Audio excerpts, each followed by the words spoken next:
오늘은 형통에 대한 7번째 시간입니다. 요셉 형통을 재정의하다는 제목으로 수련회 때 5번에 그리고 그 앞에 오늘까지 7번의 설교를 나누고 있는데요. 다음 주면 이제 요셉의 삶을 마무리할 거예요.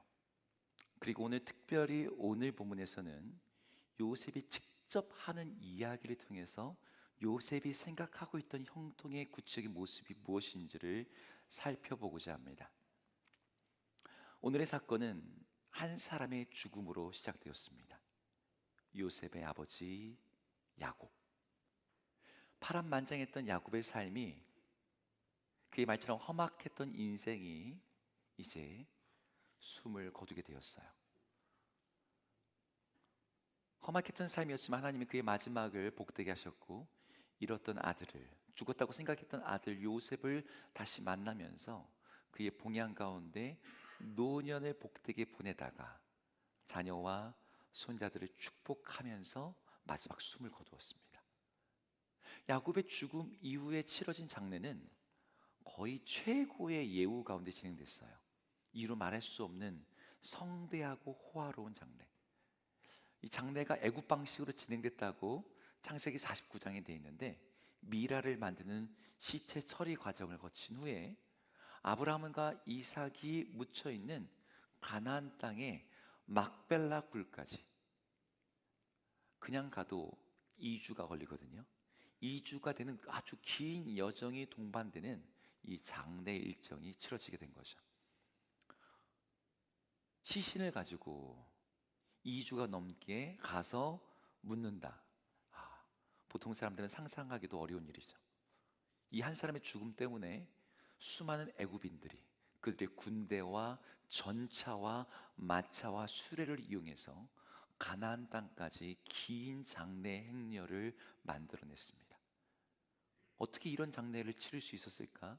이건 아마 요셉이 바로 다음 가는 총리라고 하는 아주 최고의 자리에 있었기에 가능했던 일일 거예요. 하지만 자리가 된다고 해서 그 일이 되는 건 아니죠.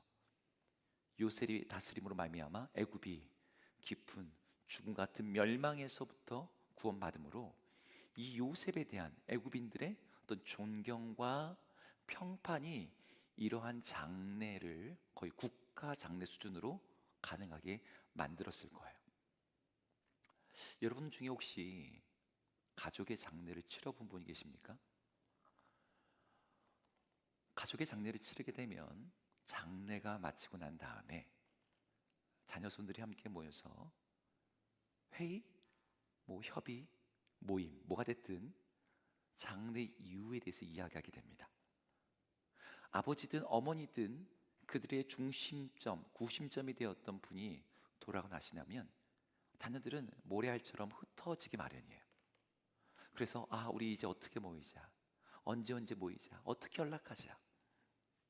그래서 이제 부모님의 사후에 그게 재산이 됐든 아니면 부채가 됐든 그 모든 것도 정리해야 되고 부모님의 유물도 나눠야 되고 여러 가지 많은 이야기 때문에 모이게 되는데, 야곱의 자녀들도 마땅히 아마 그런 시간을 가졌을 거예요.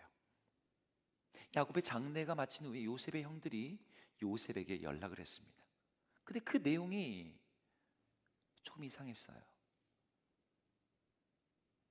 야곱이 가지고 있던 그 많은 양들 중에 우리 얼마큼 띄자, 이런 내용은 전혀 없습니다. 야곱의 집안에 누가 장자가 될 것인가, 그런 논의도 없어요. 요셉의 형들에게는 깊은 두려움이 깔려 있었고 그 두려움에 짙게 깔려진 말을 요셉에게 전합니다. 우리가 과거에 요셉에게 했던 그 일로 인해서 요셉이 우리에게 보복하지는 않을까라는 두려움이 그들에게 있었던 거죠. 형들의 생각에는 야곱이 살아있을 때에는 생존해 계신 아버지 때문에 자식들의 피를 보지 않기 위해서라도 요셉은 참고 기다리고 견뎠을지 모르지만 이제는 아버지도 돌아가신 마당에 누구 눈치 볼 사람도 없고 과거에 원한을 푼다고 해도 누가 뭐라고 하지 않을 상황이었어요. 형들은 요셉이 가지고 있는 그 권력과 그들이 했던 과거의 그들의 악행 때문에 마음의 두려움과 조바심과 근심과 걱정이 있었습니다. 사실 요셉의 형들이 요셉을 만날 때 요셉이 했던 일이 있었죠. 어떤 일을 했습니까? 형들의 죄악을 드러내는 일을 했어요. 그들의 죄악을 다루었습니다. 형들에게 먹을 것이 있다고 저들이 구원받는 것이 아니라 저들이 과거와는 다른 길을 가지 않는다면 저들은 스스로 멸망할 수밖에 없음을 알았기에 요셉은 형들의 잘못과 죄를, 그들이 겪었던 여러 가지 고난 가운데 생각하게 했고 회개할 수 있는 기회를 주었어요. 그리고 그 과정 가운데 형들이 다른 모습을 보일 때 자신을 드러내면서 그들을 용서했죠. 하지만 요셉의 형들은 그게 그렇지 않았던 것 같아요. 자신들이 요셉을 노예로 판 일에 대해서 평생 죄책감에 시달렸고 요셉이 이미 오래전에 그것을 용서했음에도 불구하고 그들은 자신을 용서하지 못하고 있었습니다. 그래서 사람을 보내서 요셉에게 아버지의 유언을 다시 한번 전합니다. 17절인데요. 17절을 같이 읽어보겠습니다. 읽습니다. 시작.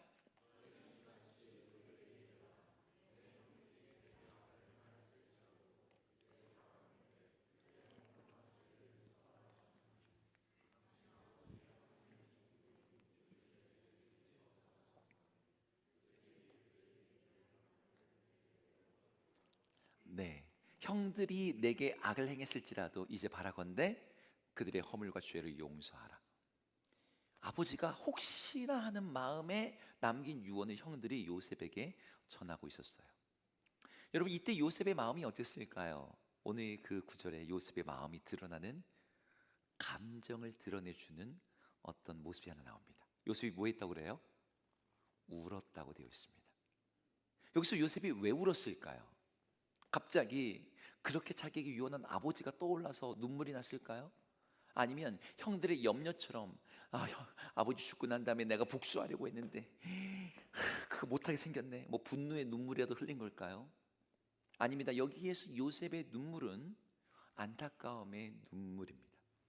여러 차례 요셉은 형들에게 자신이 그들의 잘못을 용서했음을 말했습니다. 형들이 자기를 노예로 팔았지만 그것은 형들이 한 일이 아닙니다. 하나님께서 하신 일입니다. 하나님께서 당신들을 구원하시기 위해서 나를 이곳에 먼저 보내셨습니다. 이건 정신승리의 말이 아니에요. 빈말이 아니었습니다. 요셉은 형들이 그에게 준 상처와 과거로부터 이미 자유하게 되었고, 요셉은 자신의 두 아들을 낳으면서 그들의 이름을 지으면서 하나님이 나의 모든 고난을 잊게 하셨다, 그런 이름을 주었단 말이죠. 그런데 아버지가 죽기까지 거의 십몇 년의 시간 동안 지났는데도 불구하고 형들은 여전히 그 과거의 망령에 사로잡혀 있었어요. 모든 일을, 나의 삶을 이끄시고 주관하신 분이 하나님이신 걸 믿고 난 이후에, 깨닫고 난 이후에 요셉은 이미 형들을 용서했고 과거는 모래밭에 이제 다 묻혔어요. 근데 형들은 아닌 거죠. 여전히 죄책감과 두려움에 시달리고 있었습니다. 아버지의 장례 이후에 요셉에게 전한 형들의 말은 형들에게 요셉이 했던 그 진심, 그 마음, 그 용서가 형들에게는 어떻게 됐다는 거예요? 전해지지 않고 있었다는 거죠. 받아들여지지 않고 있었다는 거죠. 이때 요셉의 마음이 눈물로 나오는 거예요. 요셉은 이렇게 모든 사람들이 절대적으로 신뢰하는 존재였습니다. 그가 해석한 꿈은 하나의 오류, 조금의 오차도 없이 그대로 이루어졌고, 그가 대비한 흉년은 멸망을 가져올 만한 긴 시간의 고통도 넉넉히 견뎌내게 했어요. 그래서 요셉은 이스트의 바로에게도, 모든 신하들에게도, 모든 백성들에게도 절대적인 신뢰를 받고 있었죠. 하지만 정작 자기 가족들, 형들에게는 신뢰를 받지 못하고 있었어요. 여러분, 세상 모두가 믿어준다고 해도 가족들이 믿어주지 않으면 마음이 어떨까요? 요셉이 지금 그런 마음이었던 거죠. 나는 여러분들 이 본문을 보실 때 요셉과 형들 사이에는 이 불신과 두려움의 장면에서 저는 많은 그리스도인들의 모습을 봅니다. 하나님은 예수 그리스도 안에서 우리의 모든 죄를 사하셨다라고 말씀하세요. 단순히 말씀이 아니라 그분은 그것을 행동으로 보여주시고 역사 가운데 분명히 드러내셨죠. 자신의 아들을 이 땅에 보내셔서 십자가에 죽게 하셨고 우리 죄값을 대신하게 하셨고 우리의 대신 죽으심으로 말미암아 모든 죄와 저주의 형벌로부터 우리를 자유하게 하셨다. 여러분들이 들은 복음의 가장 기본적인 진리가 이 내용입니다.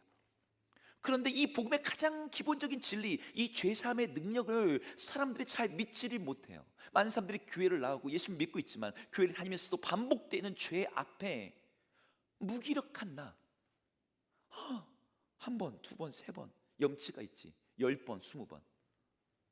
그러면서 계속 죄책감에 시달리면서 더 고통스러워합니다.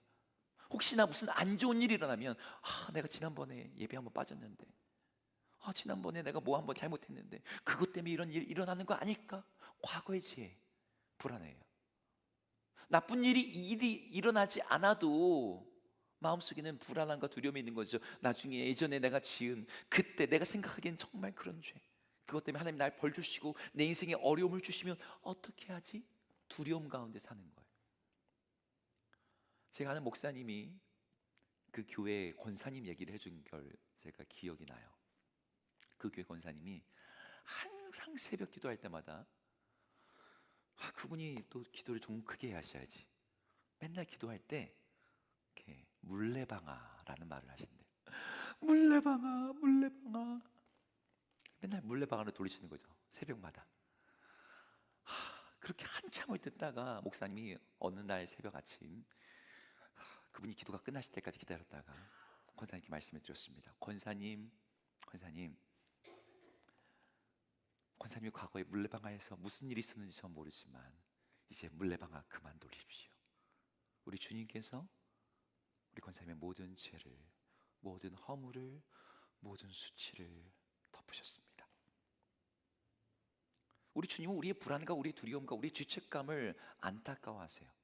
여러분, 이 말을 오해하지 않았으면 좋겠습니다. 예수님이 우리의 죄를 대속하셨으니까 아무 죄나 지어도 된다, 죄 지어도 괜찮다라는 범죄 면허증을 여러분 주려는 게 아니에요.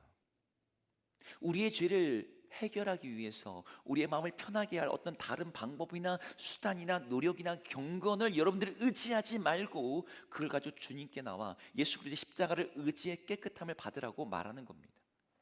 사람들은 우리의 모든 죄를 사하시는 예수 그리스도의 보혈을, 능력을 의지하기보다는 어제보다 조금 착하게 살았던 오늘의 행동, 오늘의 바른 생활, 그 정도를 가지고 나의 평안함과 안전함의 근거로 삼는 행동들을 해요. 그건 너무 어리석은 거죠.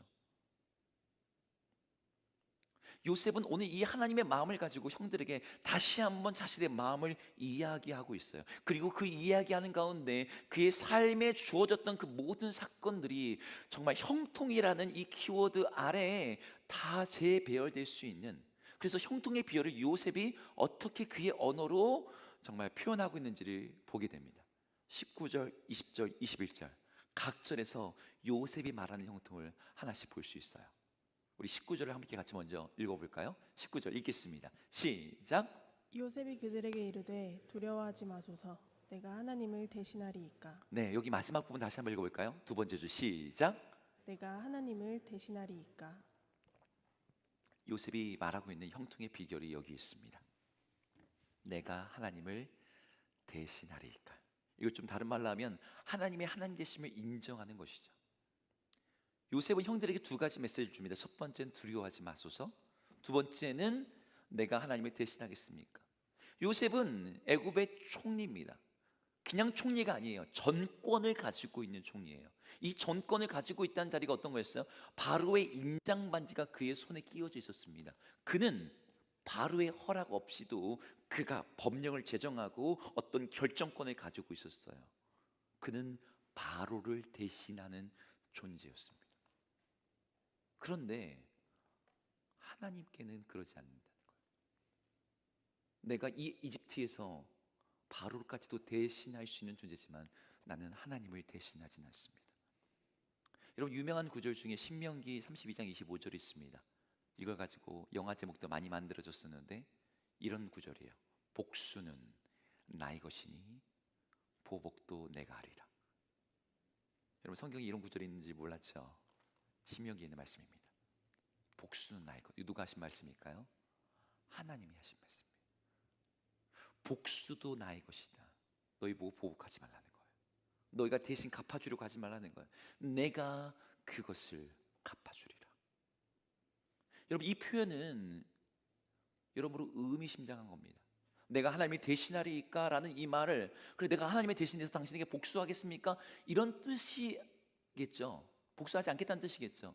근데 많은 사람들이 스스로 하나님의 자리에 대신하려고 해요. 선악을 알게 하는 나무의 열매를 따먹은 이후에 인간은 모두 자기가 하나님과 같이 선악을 판단할 수 있게 되었다라고 하는 착각 가운데 살아요.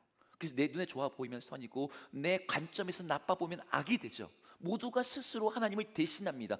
관점, 선택, 결정, 모든 것을 하나님의 자리에서 내 인생을 결정하고 삶의 방향을 좌우하고 모든 것을 판단하려고 해요. 이러한 삶이 세상에서는 좋은 삶이라고 말합니다. 주도적인 삶, 자유로운 삶, 독립적인 삶이란 이름 아래 추앙받고 있어요. 자기 주도적으로 자신의 판단 아래 선택한 삶만이 의미 있고 가치 있는 삶이다라고 하는 그런 거짓된 인생관이 너무나 보편화되었습니다. 그런데 성경에 나오는 믿음의 선배들은요, 주도성, 뭐 독립성, 확고한 의지, 나의 선택과 결정, 여러분 이런 거 거의 없어요. 그들은 요셉처럼 고백하는 거예요. 내가 하나님을 대신하리까? 나의 인생을 결정하는 것도 하나님의 인도하심 가운데, 나의 삶의 방향을 잡는 것도 주님의 이끄심에 둡니다. 내가 번 돈 내 마음대로 쓰고 내게 주어진 시간 내 마음대로 사용하고 내게 주어진 삶은 내 것이야 라고 말하는 세상 속에서 그들은 말하는 거죠. 아니, 그것은 나의 것이 아니야. 나의 권리가 아니야. 나의 왕이요, 나의 주, 나의 하나님, 그분의 것이다. 나는 나의 주인이신 하나님의 권리를, 하나님의 권한을, 하나님의 자리를, 하나님의 결정을 대신하지 않는다. 그것이 복수이든 무엇이든. 여러분, 제가 이렇게 말할 때 여러분 마음속에는 목사님 그렇게 살면 망할 것 같은데요, 누가 책임져 줄 건데요? 여러분, 아무 생각 없이 인생 포기한 것처럼 비춰질 수도 있을지 모르겠지만 한번 생각해 보세요. 우리가 그 자리를 내려놓을 때 누군가 그 자리, 그 결정, 그 권리를 행사하게 될 거죠. 근데 이걸 내 인생인데 누구한테 맡깁니까? 그걸 부모님한테 맡길 수가 있습니까? 누구한테 맡길 수가 있겠어요? 아무리 대단한 전문가라고 해도 여러분 맡길 수 어렵죠. 근데 우리가 그것을 하나님께 맡길 때 하나님은 아우 야, 내가 네 인생 관리해가지고 무슨 이익이 있다고, 나 지금 우주를 지금 주관해야 되는데, 이렇게 하지 않으세요. 기꺼이 우리의 삶의 권한을 그분이, 그래 내가 네 삶 관리해 줄게, 네 삶 이끌어 줄게, 네 삶은 내가 붙잡아 줄게. 하나님은 이미 세상의 모든 것들에 대한 주권과 권한을 갖고 계시지만 우리가 그것을 인정하며 맡겨드릴 때, 그리고 참으로 주님을 의지할 때 주님은 기꺼이 그것을 받으시면서 우리의 삶을 이끄시고 인도하시고 대신하시고 붙드시겠다라고 말씀하시는 거예요. 여러분, 여기에 형통의 비밀이 있습니다. 제가 여러분에게 좀 노골적인 말을 해서 죄송하지만, 여러분, 안 되는 머리, 안 되는 예측, 안 되는 계산 가지고 여러분 스스로 여러분의 인생을 기획하고 끌고 가고 문제를 풀려고 하지 마세요. 대신 사람의 생각과 다르게 그 길이 높고 모든 것을 아시며 우리 인생의 복잡한 방정식 가운데 무엇이 우리에게 복이 되신지 정확히 아시는 그분께서, 우리의 존재와 우리의 본질과 우리의 근원에 무엇이 있는지를 아시는 그분께서 우리의 삶의 운전석과 주종석을 맡으시도록 그분께 맡겨드리면 우리는 편안해집니다. 오히려 자유로워지고 평안해지고 가장 좋은 결과를 얻게 되죠. 여러분, 하나님을 대신하라고 하는 대신에 하나님의 하나님 되심을 인정하십시오. 이것이 형통의 첫 번째 키워드입니다. 오늘 요셉이 하는 두 번째 키워드는 이겁니다. 20절을 한번 읽어볼까요? 20절 읽습니다. 시작. 당신들을 나를 헤아려 하였으나 하나님은 그것을 선으로 바꾸사 오늘과 같이 많은 백성의 생명을 구원하게 하시려 하셨나니. 여기 보니까 당신들은 나를 헤아라였으나 하나님은 그것을 선으로 바꾸셨다라고 말합니다. 형들의 잘못, 형들이 저질른 악행은요, 변명의 여지가 없어요. 형들이 뭐 요셉을 애굽에 유학 보내려고 판 게 아니에요. 그래, 젊어서 고생은 사서도 한다니까. 너 잘 될 거야. 이런 의도로 보낸 게 아니에요. 의도 자체도 악했고 모든 것들이 정말 나쁜 의도와 동기로 시작된 거였습니다. 요셉을 죽이려고 했고 요셉을 노예로 팔려고 했고, 자유를 잃은 노예가 된 요셉이 어떻게 될지 전혀 신경 쓰지 않았어요. 고려하지 않았어요. 여러분의 인생에도 우리가 전혀 생각하지 않았던, 우리가 전혀 고려하지 못했던 불시에 다가오는 사건들, 문제들, 어려움들이 있지 않습니까? 갑작스런 가족의 죽음, 어떤 사람에겐 전혀 생각지 않았던 질병의 진단, 괜찮을 거라 생각했던 경제적인 어떤 것들이 무너져서 수많은 빚, 파괴적인 습관과 중독, 아니면 말 그대로 어떤 사고가 나에게 일어날 수도 있죠. 여러분, 자동차 사고야 보험을 들어놓고 보험에서 해결을 해준다고 해도 인생의 모든 사건과 사고를 대비할 수가 없습니다. 암보험 10개 들어놔도 여러분 인생에 대비할 수 있는 건 10%도 안 해요. 이런 상황에서 요셉이 오늘 하는 말이 뭐예요? 나를 해하려고 한 그것을 하나님이 선으로 바꾸셨다는 거예요. 하나님이 선으로 바꾸셨다. 여러분, 이게 참 놀라운 일입니다. 여러분, 여기에서 두 번째 키워드가 나와요. 하나님의 선하신 능력을 신뢰하라는 거예요. 이 말 잘 들으셔야 돼요. 하나님의 선하심을 신뢰하라가 아니라 하나님의 선하신 능력을 신뢰하라는 거예요. 우리 편에 아유 그래도 사람은 좋아요 이런 말 있잖아요. 이 말에 깔려 있는 건 뭡니까? 무능해. 그래도 사람은 착해. 근데 우리 하나님의 선하심은요, 그런 무능한 선하심이 아니에요. 그분은 우리에게 가장 좋은 것을 이루어 줄 수 있는 분이세요. 근데 그분이 그것을 어떻게 이루어 가시느냐? 악을 선으로 바꾸시면서도 그 일을 이루시는 거죠. 여러분, 음식점 가실 때 여러분 맛집이라 불리는 집들 아니면 고급 식당에 가면은 재료를 좋은 걸 씁니다. 왜? 맛있는 음식, 좋은 음식은 우선 기본적으로 재료가 좋아야 돼요. 요리사의 실력은 그 다음이죠. 요리에 쓴 재료의 질과 재료의 맛이 요리 완성도의 절반 이상의 지분을 갖고 있어요. 인생도 비슷합니다. 너무 팩트 폭격인지 모르지만 여러분의 삶의 재료들이 좋으면 인생은 되게 무난하고 좋게 흘러가요.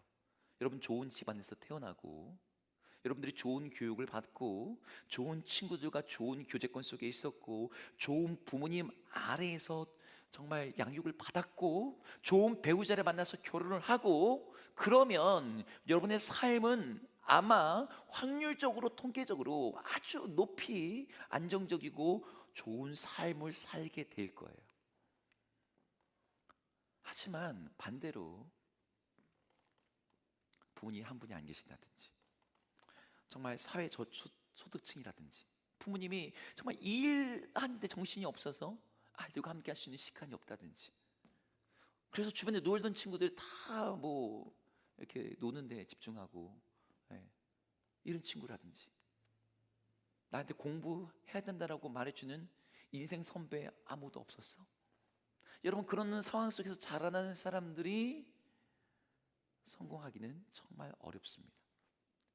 여러분 국가에서 사회복지와 세금으로 아무리 밸런스를 맞추려고 해도 부모 세대 기반의 어떤 부의 대물림과 행복의 대물림이 일어나고 있어요.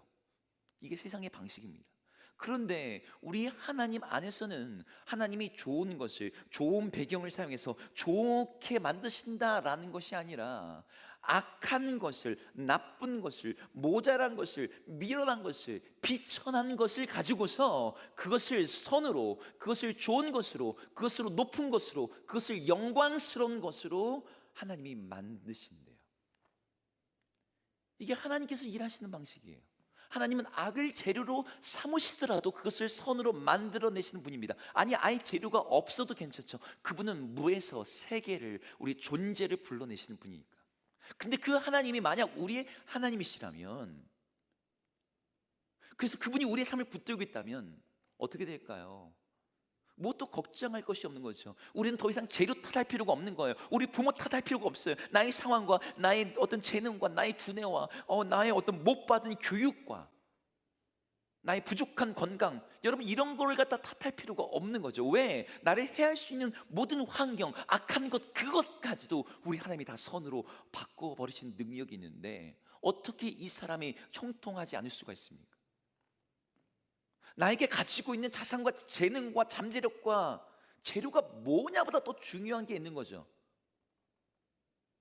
그걸 바꾸시는 하나님. 여러분 이게 형통의 최고 단계의 모습이에요. 오늘 요셉이 그걸 얘기하는 겁니다. 하나님이 당신들을 나를 해하려고 했어도 나는 그것을 하나님께서 선으로 바꾸셨습니다. 마지막 세 번째 키워드는 21절에 나옵니다. 21절 읽을까요? 읽겠습니다. 시작. 당신들은 두려워하지 마소서. 내가 당신들과 당신들의 자녀를 기르리다 하고 그들을 간곡한 말로 위로하였더라. 진짜 가끔 답답합니다. 요셉의 형들 답답해요. 요셉이 자꾸 형들을 위로해요. 나쁜 짓 한 놈, 저놈인데 자꾸 형들을 위로합니다. 형들이 다시 한번 뭐라고 얘기합니까? 요셉이 두려워하지 마소서. 그래서 간곡한 말로 위로했대요. 그러면서 무슨 얘기를 하냐면 내가 당신들과 당신들의 자녀들을 기르리이다 라고 되어 있습니다. 기르리이다. 이게 단지 먹여주겠다 이런 얘기가 아닌 거죠. 숨은 붙어 있게 해줄게 뭐 이런 뜻이 아니죠. 무슨 뜻입니까? 내가 저들을 위해서 저들의 아버지가 되어서 저들의 삶을 책임지는 존재가 되겠습니다 라고 지금 얘기하고 있는 거예요. 요셉이 지금 책임져야 되고 요셉이 관심을 기울여야 되고 요셉이 정말 해야 될 게 얼마나 많습니까? 요셉의 형제들이 11명이에요 11명의 자녀들이 그 당시에는 한두 명 낳지도 않았어. 조카들만 100명 단위야. 근데 그들을 다 먹이고 입히고 기르고 하겠다는 거예요. 요셉은 자기에게 주어진 성공과 형통을 자기 개인의 것으로 자기 개인의 안전으로 두지 않았어요. 여러분 우리 시대의 형통은요 굉장히 개인주의적인 것으로 변질되었습니다. 많은 사람들이 형통을 물질적인 어떤 획득이나 축적, 사회적인 지위나 역할에 오르는 것, 아니면 어떤 내면의 평정심이나 무난한 삶 정도로 생각해요. 지극히 개인적인 자기에게 함몰되어 있는 형통이죠. 하지만 성경이 말하는 형통은 누가 잘됐다 정도가 아니에요. 그가 받은 그 은혜와 축복으로 말미암아 그가 하나님이 받으신 그 어떤 복으로 말미암아 그를 통해서 세상이 복을 받게 되는 것을 성경은 형통이라고 얘기합니다. 요셉은 형들을 넘어서 정말 형들을 향해서 단순히 용서를 넘어서 그들의 피를 채우고 보살피겠다고 말을 해요. 그리고 더 넘어가죠. 그것이 애굽과 온 세상으로. 이게 하나님의 형통입니다. 나의 성공과 안락함이 아니라 내가 받은 은혜를 다른 사람들과 나눠서 그들이 살아나게 하고 그들이 회복되게 하고, 이것이 성경이 말하는 형통의 완성이에요. 여러분들이 조금 더 좋은 직장 가지고 있습니까? 여러분들이 날들보다 좀 더 돈을 많이 법니까? 여러분 그것이 여러분 자신을 위한 겁니까? 여러분들이 남들보다 조금 더 좋은 머리를 갖고 있습니까? 그게 여러분 자신의 명예와 영광을 위한 겁니까? 아닌 거죠. 여러분 그것은 여러분들로 하여금 플로잉 하도록 하나님께서 여러분들을 그 통로로 세우신 거예요. 요셉은 자신의 성공과 영광을 자신의 개인의 것으로 하지 않았어요. 하나님과 동행하면서 하나님의 꿈을 가지고 준비했던 것이 그에게 총리라고 하는 높은 지위까지 주었지만 그것을 자신의 성공이 아니라 가문 전체를 살리고 이집트 전체를 살리고 당시 알려져 있는 세상 전체를 구원하는 일에 사용했습니다.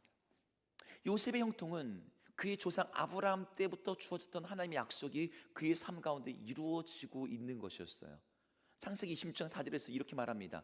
너의 자손을 하늘의 별과 같이 번성하게 하며 이 모든 땅을 내 자손에게 주리니 너의 자손으로 말미암아 천하 만민이 복을 받으리라. 여기 나오는 아브라함의 자손은 궁극적으로 예수 그리스도를 가리킵니다. 하지만 이 내 자손이 여기에서는 요셉이 된 거예요. 요셉으로 말미암아 천하 만민이 복을 받게 되는 일이 이미 창세기 안에서 성취되었습니다.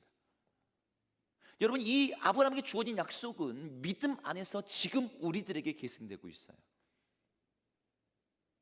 믿음의 아브라함의 믿음의 자손이라고 불리는 우리들에게도 이 약속이 이루어질 거란 말이죠. 나의 삶을 통해서 세상의 보탬이 되고 세상의 사람들이 복을 받게 되고 이 일이 일어날 거라고 성경이 약속하고 있는 거죠. 여러분, 여러분들이 원하는 건 여러분 그게 뭘지 제가 모르겠어요. 어떤 사람은 드림카일 수 있습니다. 예전에 만났던 한 청년이 어느 날 울더라고요. 형님 왜 우냐고. 제가 원하는 드림카가 있는데 그걸 살 수가 없어요. 그 집이 엄청 부자였거든요. 아니 왜 살 수가 없냐고. 돈도 많은데. 돈은 있는데요, 아빠가 차는 사준다 그랬는데 보험료가 1,000만 원이 넘어서 제가 낼 수가 없어요. 제가 그 말을 들으면서 앞에서는 위로를 해줬지만 마음에서는 울 게 그렇게 없니? 여러분, 원하는 배우자와 결혼하는 것이든 강남 어디에 사무실을 내는 것이든 아파트 몇 평을 사는 것이든 여러분 그런 것들을 여러분들의 형통의 어떤 그 그림 속에 가지고 있다고 칩시다. 그걸 이루고 난 다음에 여러분 삶에 마칠 때 그게 여러분의 삶에 하나도 기억이 남지 않을 거예요. 여러분 삶에 남는 게 뭘까요? 여러분 조선시대의 거상이었던 임상옥이 했던 유명한 말이 있습니다. 장사는 이문을 남기는 것이 아니라 사람을 남기는 것이다. 한낱 장타치라고 불리는 사람이 그의 밑에서 수많은 위대한 인물들을 키워냅니다. 여러분 우리 삶에도 그렇게 영혼들이 남고 사람들이 남아야 돼요. 제가 농담 반 진담 반으로 여러분들에게 결혼을 권면하고 여러 많은 자녀를 낳기를 3명 이상 낳으라고 그렇게 권면을 하는 이유는 여러분들이 남길 수 있는 가장 좋은 것이 거기에 있기 때문이죠. 여러분 우리 자녀들, 우리 후손들, 우리가 영적으로 케어했던 사람들, 그들이 우리의 기쁨이자 우리의 면류관이 돼요.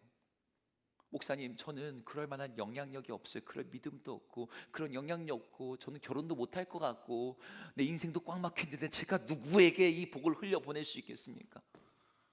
근데 여러분 기억하세요. 하나님은요 일상 그 누구보다도 여러분에게 우선적으로 복을 주시길 원합니다. 여러분들 하나님의 자녀니까요. 그리고 여러분을 통해서 하나님의 복이, 생명이, 은혜가 이 땅을 흘러가기를 원해요. 올해 우리 청년 여호수아 표어가 뭡니까? 생명을 얻어 생수를 주는 청년 여호수아입니다. 여러분 이 표현은요 우리가 쟁취해야 될 어떤 목표가 아니에요. 하나님이 이렇게 이미 하기를 원하고 있는 하나님의 뜻이자 비전이죠. 이 세상을 하나님의 생명으로 가득하게 하는 것, 이 죽음으로 가득한 세상 가운데서 정말 사람들이 살아나게 하는 것, 여러분 그 일에 필요한 게 뭐라고 생각합니까? 사람들은 머릿속에 제일 먼저 돈을 떠올리고 다른 뭔가를 떠올리지만 우리 예수님이 이거에 하신 말씀이 있습니다. 천하 만민에게 복이 되는 삶, 마가복음 16장 15절에서 똑같은 단어를 사용하시는데 이렇게 한번 읽어볼까요? 읽겠습니다. 시작. 또 이르시되 너희는 온 천하에 다니며 만민에게 복음을 전파하라. 네. 온 천하의 만민에게 뭘 전하래요? 그들에게 복이 되게 하기 위해서 복음을 전파하래요. 복음의 내용이 뭔데요? 예수 안에 있는 그 나라를 선포하는 거죠. 하나님의 왕되심 아래 살아가는 그 삶의 복됨을 선포하는 거죠. 그게 정말 우리의 삶의 그 무엇과도 비교할 수 없는 복입니다. 여러분들이 그 복을 먼저 알고 누릴 수 있어야 되는 거예요. 오늘 요셉 이야기를 결론 내봅시다. 오늘 요셉이 형들에게 하는 이야기를 통해서 우리 삶의 형통의 모습이 어떻게 이루어지는지 그 비결을 이야기합니다. 하나님의 하나님 되심을 인정하는 것.